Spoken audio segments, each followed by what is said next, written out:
always forget to turn this thing on, but we're leaving Poke Anchorage. Maybe I'll spin it around.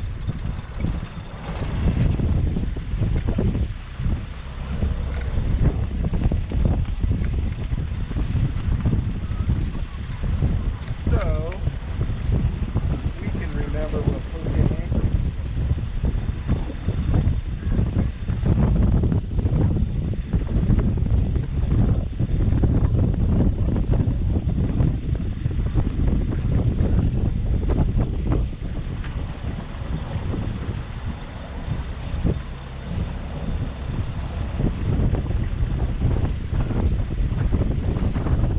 That's where we had poo-poos, that blue building there.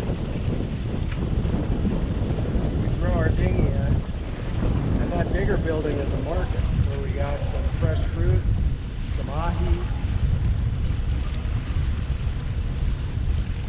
There's rays here, people told us, but we didn't see any. But I did see a couple of turtles just off these rocks, off the rocks coming up.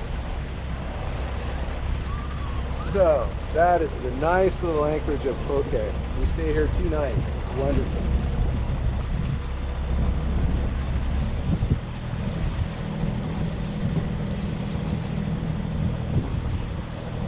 And now, back to Ko Olina.